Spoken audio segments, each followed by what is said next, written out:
29তম ঢাকা আন্তর্জাতিক বাণিজ্য মেলার সবশেষ খবর জানাতে যুক্ত হচ্ছেন সহকর্মী রিয়াজ হোসেন। রিয়াজ, শেষ মুহূর্তে কি অবস্থা দেখছেন মেলায়? বেচাকেনা কেমন চলছে? ক্রেতা বিক্রেতারা কি বলছেন?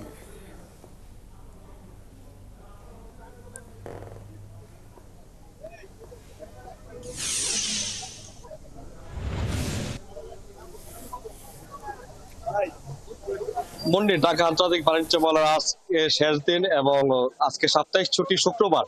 আর শুক্রবার মানে মেলার পাঞ্চাঞ্চল্য ফিরে আসা, মেলায় বেচা কিনা অনেকটাই বেড়ে যাওয়া, সেটা আমরা লক্ষ্য করছি। দুপুরের পর থেকে মেলায় লোক সমাগম অনেকটাই বেড়েছে এবং লোকজন কিন্তু আমরা দেখতে পাচ্ছি যে প্রচুর লোকজন মেলায় প্রবেশ করতেছে। তবে মেলায় বেচা কেনার বিষয়টা শুক্রবার মানে বেচা কিনা অনেক বেচা কিনা, ব্যবসায় বলছে যে অনেক বেচা কিনা হচ্ছে। তবে মেলা শুরুর দিকে বেশ করে সাপ্তাহিক কর্মদিবসে কিন্তু বেচা কিনা অনেকটাই কম থাকার কারণে ব্যবসায়ীরা অনেকটা হতাশ। তারা আমাদেরকে বলেছে যে মেলায় শুরুর দিকে লোক সমাগম কম হয় এবং বেচা কিনা কম হওয়ার কারণে তারা যে পরিমাণ টাকা দিয়ে স্টলগুলো বরাদ্দ নিয়েছে সেটা কিন্তু অনেকটাই তারা পূরণ করতে পারেনি, সেজন্য হতাশ। আর ব্যবসায়িক ক্রেতারা দর্শনার্থীরা যারা, তারা আমাদেরকে অভিযোগ করেছিল যে নিম্নমানের পণ্য সামগ্রী সহ লাভের কারণে তারা অনেকটা হতাশ। যে আন্তর্জাতিক বাণিজ্য মেলায় আন্তর্জাতিক পণ্য না থাকার কারণে তারা বিবিকে অনেক প্রশ্নবিদ্ধ করেছে যে কেন এরকম হয়েছে।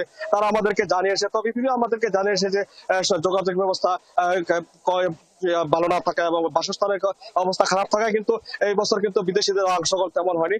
তো এই মুহূর্তে আমি একজন দর্শকের সাথে কথা বলবো, মেলায় আসছেন শেষ মুহূর্তে, আজকে শেষ দিন, মেলায় কিরকম পরিবেশ মনে হয়? এই তো আগে থেকে অনেক ভালো, কিন্তু আগের মতো একটা জমজমাট হয়নি। আসছি, ভালোই লাগতেছে। আসছি কিছু প্রোডাক্ট কিনবো, বা অনেক বাইরের প্রোডাক্ট আসছে, দেখে ভালো লাগতেছে অনেক। মেলায় আসছেন, মেলায় পণ্য সামগ্রীর দাম কিরকম মনে হচ্ছে? স্বাভাবিক স্বাভাবিক সব স্বাভাবিক আছে। তার মধ্যে আমরা একটা কথা জানিয়ে রাখি যে মেলায় কিন্তু শেষ মুহূর্তে চলে আসছে। আর কিছুক্ষণ পরে বাণিজ্য উপদেষ্টা মেলায় আসবেন, মেলায় এসে আনুষ্ঠানিক মেলা সমাপনী ঘোষণা করবেন। আর একটা কথা জানিয়ে রাখি, বিগত 28তম আন্তর্জাতিক বাণিজ্য মেলায় কিন্তু 392 কোটি টাকার একটি রপ্তানি আদেশ এসেছিল। তো এবছরে আরো বাড়বে বলে তারা আমাদেরকে জানিয়েছে।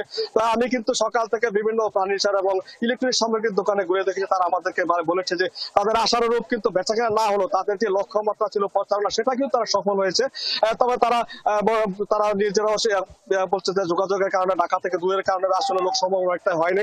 তবে আগামী মেলায় তারা আশাবাদী যে আগামী মেলায়, সামনের যে মেলা হবে সেটাই যেন তাদের বেচা কেনা ভালো হবে এবং যোগাযোগ ব্যবস্থা ভালো হবে বলে তারা আমাদেরকে বলছে। তো ইপিবি বলেছে যে সবাই সুন্দরভাবে তারা মেলা সম্পন্ন করেছে। আবার ব্যবসায়ীরা বলছে যে লোকসান দিয়ে তারা মেলা শেষ করছে। এমন নিয়ে ছিল আমার কাছে সর্বশেষ।